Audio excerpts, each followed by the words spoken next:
I'm Rebecca Martinez, 29 years old, and I never thought my best friend would be the one to destroy my career dreams.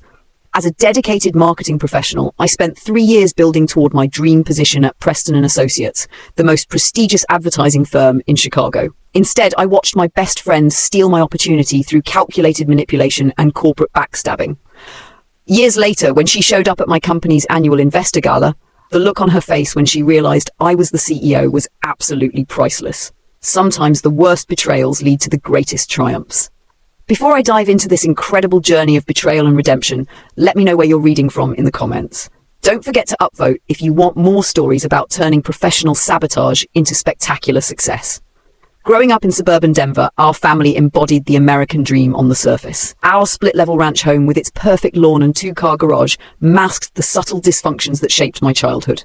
My mother, Carmen, was a high school Spanish teacher who projected warmth publicly while maintaining impossible standards privately. She was the type of woman who volunteered for every school fundraiser while quietly critiquing other parents' contributions. My father, David, worked as an insurance adjuster, methodical and steady, preferring to avoid conflict rather than address it directly. Then there was my younger brother, Miguel, 2 years my junior. Where I was studious and driven, Miguel was effortlessly charismatic and athletic. He could charm teachers into deadline extensions and coaches into starting positions without seeming to try. Miguel's bedroom walls displayed state championship medals and team photos, while mine showcased academic awards and college brochures. My achievements were acknowledged with brief nods, while Miguel's victories warranted family celebrations. "Marketing is so competitive, Rebecca," my mother would say when I discussed my college plans.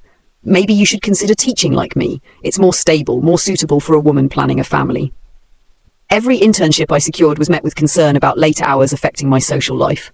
Meanwhile, Miguel's mediocre grades were excused as focusing on athletics and building character. My father would occasionally express pride in my accomplishments, usually when my mother wasn't present. "You're going to do great things, Mia," he'd whisper after school award ceremonies. "Don't let anyone tell you otherwise." But his public silence spoke louder than his private encouragement.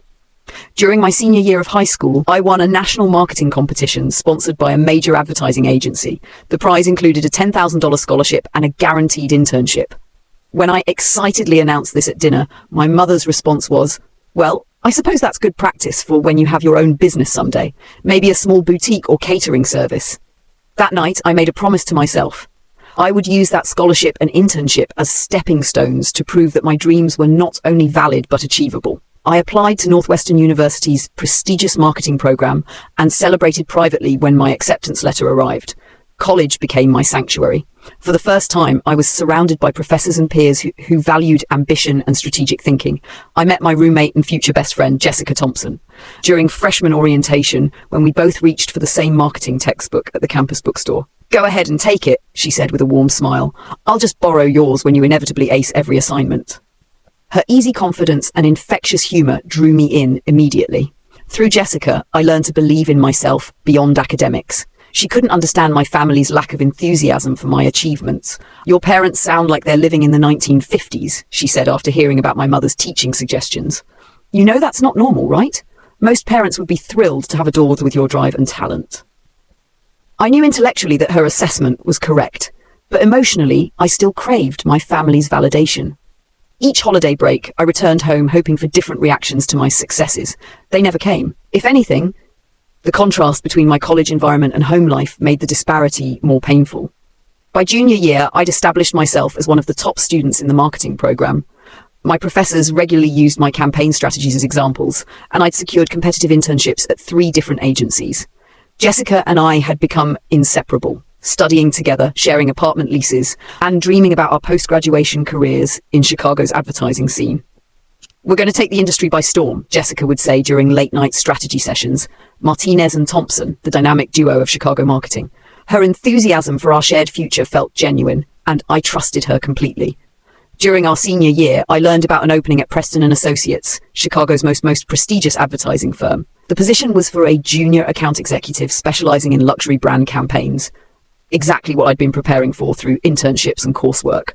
More importantly, it represented the kind of career-defining opportunity that came along once in a lifetime. I spent weeks perfecting my application portfolio, crafting sample campaigns, and researching every aspect of the company's culture and client base. Jessica helped me practice interview questions and provided feedback on my presentation materials.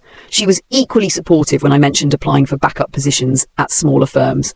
"Don't worry about backups," she said confidently.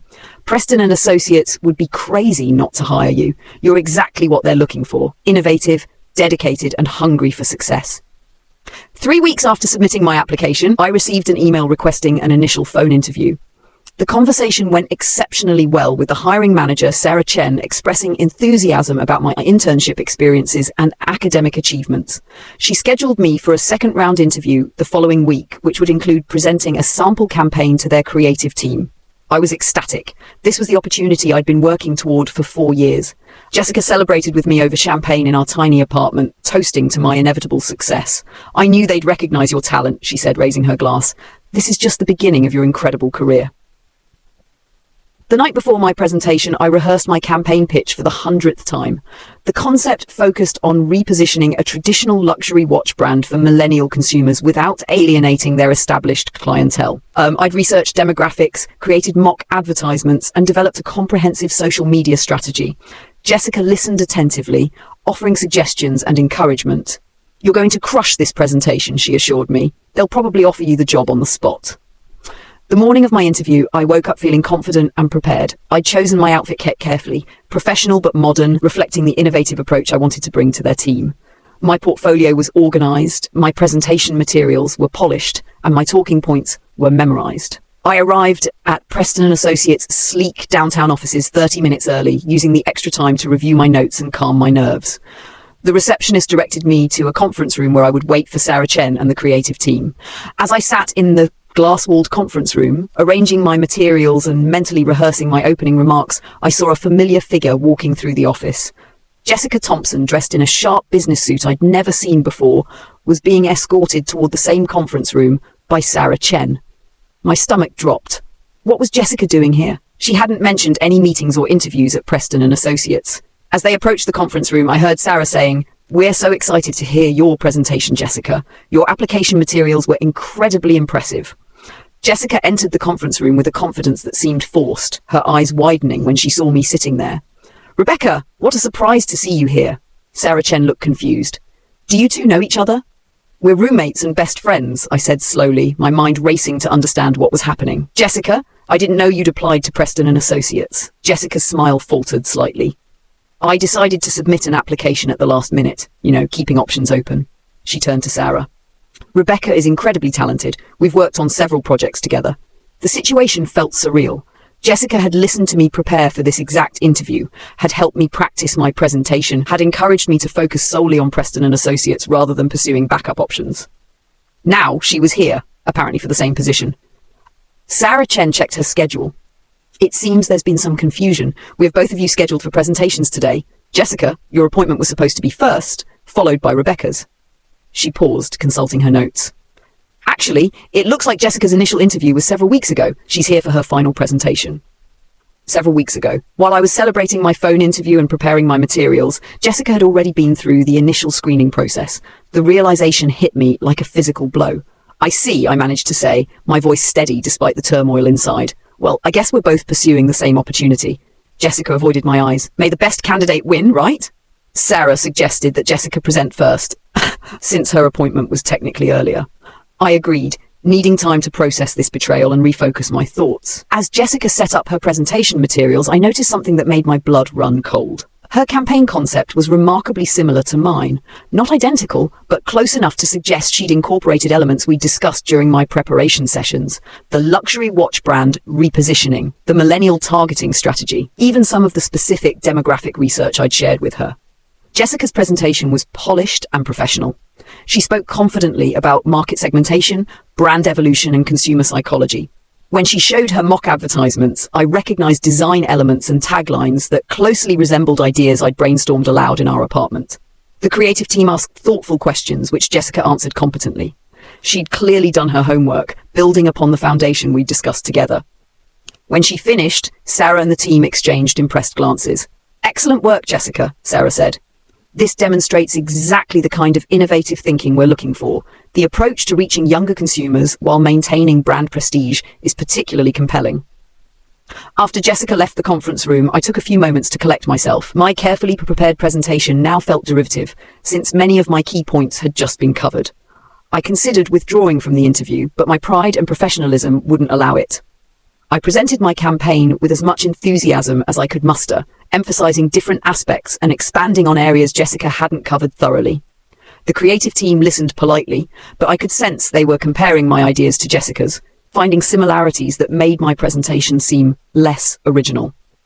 "Thank you, Rebecca," Sarah said when I finished. "You've clearly put a lot of thought into this campaign. We appreciate the detailed research and strategic thinking you've demonstrated." Her tone was professional but lacked the enthusiasm she'd shown for Jessica's presentation. I thanked them for their time and left the office feeling defeated and confused. Jessica was waiting for me in the lobby, her expression a mixture of guilt and defiance. "How did your presentation go?" she asked as we walked to the parking garage. "Fine," I replied curtly. "Interesting that we developed such similar campaign concepts." She looked uncomfortable. "Great minds think alike, I guess. The luxury watch brand repositioning is an obvious direction for that market." "Is it?" I stopped walking and faced her directly. "Because I remember spending hours explaining that exact strategy to you. I remember you helping me research those specific demographics. I remember you encouraging me to focus all my energy on this one opportunity while you were secretly pursuing it yourself." Jessica's facade cracked slightly. "Rebecca, it's not like you owned those ideas. We brainstormed together. That's what friends do."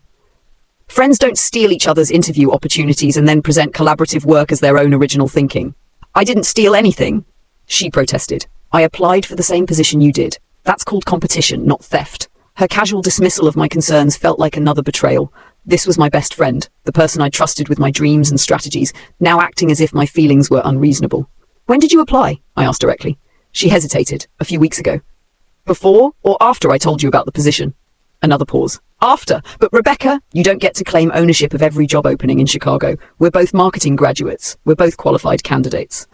Technically, she was correct. But the timing, the secrecy, and the appropriation of our collaborative discussions felt like a profound violation of trust. We drove back to campus in tense silence. Over the next few days, our apartment atmosphere grew increasingly strained. Jessica acted as if nothing had changed, chatting about classes and weekend plans, while I struggled to reconcile her behavior with the friendship I'd believed we shared. 1 week later, I received a rejection email from Preston and Associates. The message was polite but definitive. They had decided to pursue other candidates whose experience and vision more closely aligned with their current needs. The same day, Jessica received a job offer. She told me about it that evening, her approach cautious but unable to hide her excitement. "Rebecca, I got the position at Preston and Associates." I felt hollow. "Congratulations. I want you to know that I didn't accept it to hurt you. This is just how competitive industries work. Sometimes friends end up pursuing the same opportunities." "Did you tell them we worked on the campaign concepts together?" I asked. She looked away. "The ideas evolved during our conversations, but I developed them independently. That's not unusual in collaborative environments." Her rationalization felt like another betrayal. She was rewriting our history to absolve herself of guilt while claiming credit for work we'd done together. "I see," I said quietly. "Well, I hope you'll be very happy in Chicago." "You'll find something great too," she said, attempting warmth. "Maybe this is actually better for you. You can explore other opportunities without being locked into one company." Her condescending reassurance was the final insult. I excused myself and went to my room, where I called the only person I could trust, my college mentor, Professor Williams. "Betrayal in professional settings is unfortunately common," she told me after I explained the situation. "But how you respond will define your career trajectory more than this single disappointment." Over the next few weeks, I applied to dozens of marketing positions in different cities. Chicago felt tainted now, associated with betrayal and lost opportunities. When I received an offer from a mid-sized agency in Austin, Texas, I accepted immediately. Moving to Austin felt like escaping to a different world. The city's creative energy and entrepreneurial spirit provided exactly the fresh start I needed. The agency, Crawford Creative, specialized in tech startup marketing, giving me exposure to innovative companies and cutting-edge strategies. My boss, Catherine Crawford, was a former executive from a major New York agency who'd moved to Austin to build something new.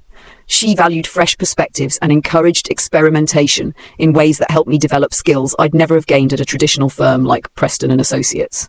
"Forget everything you learned about conventional marketing," Catherine told me during my first week. "Our clients are disrupting industries. We need to disrupt marketing approaches too." Under her mentorship, I learned to think beyond traditional advertising boundaries. I developed campaigns for AI startups, sustainable fashion brands, and revolutionary food companies.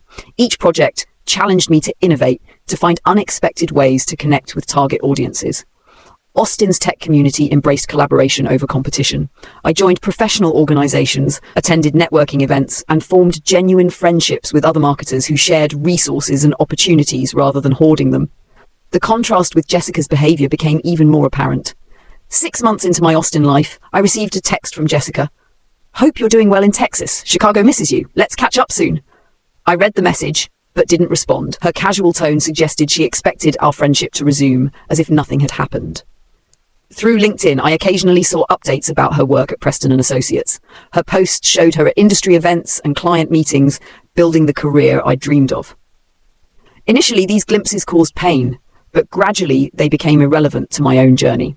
My work at Crawford Creative caught attention throughout Austin's marketing community. I was invited to speak at conferences, contribute to industry publications, and consult on high-profile campaigns.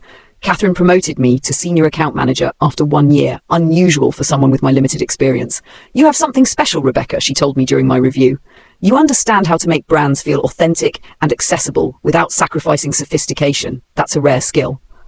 During my second year in Austin, I met David Chen, a software engineer working on cybersecurity solutions for small businesses. We met at a tech meetup where I was presenting a case study on startup marketing challenges. David approached me after my presentation with thoughtful questions about customer acquisition strategies for B2B software companies. His intelligence was evident, but what impressed me more was his genuine curiosity and collaborative approach to problem solving. "Your presentation made me rethink our entire marketing approach," he said over coffee after the event. "We've been so focused on technical features that we forgot to communicate value to actual decision makers." That conversation led to a consulting arrangement where I helped David's company, Secure Start, develop their marketing strategy. Our professional relationship evolved into friendship as we spent hours discussing business challenges, industry trends, and our respective career goals. David was different from anyone I'd previously dated. He listened more than he spoke, asked thoughtful questions, and genuinely valued my expertise. When we disagreed about strategies or approaches, he presented alternative viewpoints respectfully rather than dismissively. "You have incredible instincts for understanding what motivates people," he told me one evening as we reviewed campaign performance metrics. "Have you ever considered starting your own agency?" The question surprised me. I'd been so focused on rebuilding my career that I hadn't considered entrepreneurship as an option. "I don't know," I admitted. "Starting a business seems overwhelming, especially in such a competitive industry." "Every successful agency started with someone who decided to take that risk," David pointed out. "You already have clients who trust your judgment. You understand both traditional and innovative approaches. What's really holding you back?" His question haunted me for weeks. What was holding me back? Fear of failure, certainly. Lack of startup capital. Uncertainty about business operations beyond creative work.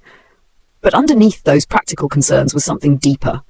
A fear of claiming the success I wanted, rather than waiting for others to grant it to me. That realization led to late-night conversations with David about the possibility of partnership. His technical background complemented my marketing expertise perfectly. Together, we could offer comprehensive solutions that few agencies provided. "What if we combined cybersecurity consulting with marketing strategy?" David suggested during one of our brainstorming sessions. Startups need both. They usually have to work with separate companies that don't communicate effectively. The concept was brilliant. By offering integrated services, we could provide value that neither of us could deliver independently while building deeper client relationships than traditional agencies achieved. 6 months later, we launched Martinez Chen Consulting from David's apartment. Our first client was Secure Start, followed by referrals from my Crawford Creative network and David's tech community connections. Within a year, we had outgrown the apartment and moved into a shared office space with 4 employees. David and I had also outgrown the boundaries of professional partnership. Our collaboration had evolved into a romantic relationship built on mutual respect, shared ambitions, and genuine friendship. When he proposed 2 years after we launched the company, I said yes without hesitation. Our wedding was small and intimate, held at a hill country vineyard outside Austin. My parents attended, finally showing genuine pride in my achievements. "You've built something remarkable, Misha," my father told me during our father-daughter dance. I'm sorry it took me so long to say that. Even my mother seemed impressed by our success and David's obvious devotion to me. "He looks at you like you're the most important person in the world," she observed during the reception. "That's what every mother wants for her daughter." Jessica sent a congratulatory card but didn't attend. I hadn't invited her. Martinez Chen Consulting continued growing rapidly. Our unique combination of marketing strategy and cybersecurity consulting attracted clients throughout Texas and eventually nationwide. We developed proprietary methodologies for tech startup marketing that became industry standards. 3 years after our wedding, we relocated the company to a downtown Austin high-rise and expanded our team to 25 employees. Our client roster included some of the most successful startups in the country, and our revenue had reached 8 figures annually. David and I maintained our partnership both personally and professionally with remarkable harmony. We'd learned to leverage our different strengths while supporting each other through challenges. Our marriage thrived alongside our business success. During this period, I occasionally received LinkedIn connection requests from former classmates and Chicago marketing professionals. Most I accepted politely, maintaining cordial but distant relationships. When Jessica sent a connection request, I declined without explanation. Through mutual connections, I learned that Preston and Associates had been acquired by a larger agency with several layoffs, including Jessica's position. She'd moved to a smaller firm and was apparently struggling to achieve the career trajectory she'd expected. This information should have provided satisfaction, but instead, I felt only mild interest. Her choices and consequences had become irrelevant to my own journey. Success had taught me that the best revenge is indifference.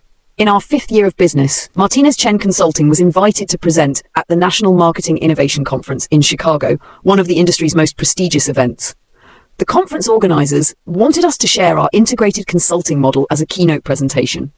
Returning to Chicago felt surreal. The city looked familiar yet foreign, like visiting a place you'd lived in another lifetime. David and I stayed at the Palmer House, the same hotel where I dreamed of celebrating my career achievements during college. Our keynote presentation was scheduled for the conference's final day, but we attended earlier sessions to network and observe industry trends. The marketing landscape had evolved significantly since my college graduation, with new technologies and methodologies that validated our innovative approaches. During a panel discussion on brand authenticity, I noticed a familiar figure in the audience. Jessica Thompson sat 3 rows ahead, taking notes and occasionally raising her hand to ask questions. She looked older, more tired than I remembered, wearing an outfit that suggested she was attending on a limited budget rather than as a company representative. After the panel ended, she approached me as I gathered my materials. "Rebecca, I can't believe you're here. You look incredible." "Hello, Jessica," I replied politely. "How have you been?" "Good, really good," she said, her enthusiasm seeming forced. "I'm working at Morrison Marketing now. It's a smaller firm, but I'm getting great experience with local clients." She paused, studying my conference badge. "Martinez Chen Consulting, that's your company?" "My husband and I founded it 5 years ago," I confirmed. Her expression shifted as she processed this information. "Your husband? You got married? That's wonderful. Anyone I know?" "David Chen. He's a cybersecurity specialist. We met in Austin." "Austin," she repeated. "Right. I heard you'd moved there after graduation, and now you have your own consulting firm. That's amazing, Rebecca. Really impressive." Her praise felt hollow, coloured by obvious envy and regret. I could see her calculating the success I'd achieved compared to her own career trajectory. "Are you presenting at the conference?" she asked. "Tomorrow morning, the keynote on integrated consulting methodologies." Jessica's face went pale. The keynote slot was the conference's most prestigious speaking opportunity, reserved for industry leaders and innovative companies. "The keynote," she repeated weakly. "Wow, that's quite an honor." "We're looking forward to sharing our experiences," I replied diplomatically. David appeared beside me, extending his hand to Jessica with a warm smile. "You must have known Rebecca in college. You know, I'm David Chen." Jessica shook his hand, her discomfort evident. "Jessica Thompson. Rebecca and I were roommates at Northwestern." "Ah," David said, his tone remaining friendly despite knowing our history. "Rebecca has told me about her college experiences. It sounds like Northwestern has an excellent marketing program." The conversation continued for a few more minutes, Jessica asking polite questions about our business while clearly struggling with the reality of my success. When she finally excused herself, promising to attend our keynote presentation, I felt a strange mixture of closure and indifference. "That was the friend who stole your interview?" David asked as we walked toward the conference hotel. "Former friend," I corrected. "And yes, that was Jessica." David squeezed my hand. She looked like someone who realizes she made a terrible mistake. Our keynote presentation the next morning exceeded our expectations. The audience was engaged and enthusiastic, asking thoughtful questions about our methodologies and business model. Several attendees approached us afterward with consulting inquiries and partnership proposals. More importantly, the presentation established Martinez Chen Consulting as a thought leader in the industry. We received invitations to speak at other conferences, contribute to publications, and advise on industry standards. As we prepared to leave Chicago, I reflected on how completely my life had transformed since leaving the city 6 years earlier. The career I'd built was more fulfilling than anything I'd imagined possible at Preston Associates.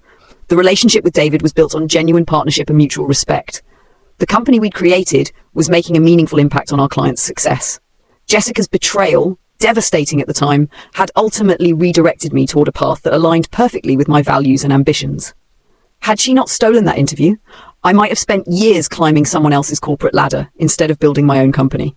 This realization didn't excuse her behavior or eliminate the hurt she'd caused, but it did provide perspective on how our choices create consequences that extend far beyond their immediate effects. 6 months after the Chicago conference, I received an email from Jessica. The subject line read, "Congratulations and apology. Rebecca," it began, "I attended your keynote presentation in Chicago and was genuinely amazed by what you've accomplished. Your success is inspiring and well-deserved. I need to acknowledge something I should have said years ago. I was wrong to handle the Preston Associates situation the way I did. I was wrong to use our collaborative work in my presentation without credit. I was wrong to prioritize my own career advancement over our friendship. At the time, I convinced myself that competition was natural and that you'd understand. I told myself that the ideas had evolved enough to be considered original. I rationalized my choices because admitting the truth was uncomfortable. The reality is that I was scared of being less successful than you, scared of being left behind, scared that your obvious talent would overshadow my efforts. So I took shortcuts and made choices that compromised my integrity. I don't expect forgiveness. I don't even expect a response. I just wanted you to know that I recognize my mistakes and that I'm genuinely happy for your success. You deserve everything you've achieved. Your presentation in Chicago made me realize that you didn't just build a successful business. You built something meaningful and innovative that serves others. That's the kind of career I should have been working toward instead of focusing on titles and prestige. I hope you and David continue to thrive. You've clearly found the partnership and success that we all dream of finding. Sincerely, Jessica." I read the email twice, then showed it to David. "What do you think?" I asked. "I think she's learned something important about herself," he replied. "Whether that's enough to matter depends on how you feel about it." I considered my feelings carefully. The apology felt sincere, acknowledging specific wrongdoings, without making excuses or seeking absolution. Jessica seemed to understand that her choices had consequences she couldn't undo. Did her recognition of those mistakes change anything meaningful? It provided some closure, confirmation that my perceptions of her betrayal had been accurate. But it didn't alter the trajectory my life had taken since then. I wrote back briefly, "Jessica, thank you for your honesty. I hope you find the career satisfaction and personal growth you're seeking. Best wishes, Rebecca." It felt like the appropriate response. Not forgiveness exactly, but acknowledgement of her growth and a final closing of that chapter. Martinez Chen Consulting continued expanding over the following years. We opened offices in San Francisco and New York, developed international client relationships, and were eventually acquired by a major consulting firm for a valuation that exceeded our most optimistic projections. David and I used the acquisition windfall to start a foundation supporting marketing education for underrepresented students, ensuring that talented individuals wouldn't miss opportunities due to financial constraints or lack of connections. We also started a family, welcoming twin daughters who brought joy and perspective that no professional achievement could match. Watching them grow, I'm determined to celebrate their individual strengths and support their chosen paths, whatever those might be. Looking back on the journey from Jessica's betrayal to our current success, I'm struck by how often our greatest challenges redirect us toward better outcomes than we could have planned. The path wasn't easy, but it led to a life more fulfilling than anything I'd imagined during college. The lesson isn't that betrayal is beneficial or that we should be grateful for those who hurt us. Rather, it's that our responses to difficult circumstances matter more than the circumstances themselves. We can choose to be defined by what others do to us, or we can choose to define ourselves through how we respond and rebuild. Jessica's betrayal taught me that trust must be earned and maintained, that professional relationships require clear boundaries, and that my success shouldn't depend on others' validation or support. More importantly, it forced me to develop resilience and self-reliance that served me well as an entrepreneur. The ultimate victory wasn't financial success or professional recognition, though those were gratifying. It was the knowledge that I had built a life aligned with my values, surrounded by people who genuinely supported my growth and happiness. If you're facing betrayal or professional setbacks right now, remember this: the people who undermine you don't get to determine your potential. They don't get to write the conclusion to your story. That power belongs to you alone. Sometimes our most painful experiences become the foundation for our greatest achievements, redirecting us toward paths we might never have chosen, but that lead to destinations far better than we originally envisioned. What professional betrayal or setback has ultimately led you to better opportunities? Share your story in the comments below. Upvote if this resonated with you, and follow for more stories about turning career sabotage into spectacular success. Remember, every ending is just the beginning of something greater. Thank you for reading my story. Stay strong and keep building the life you deserve.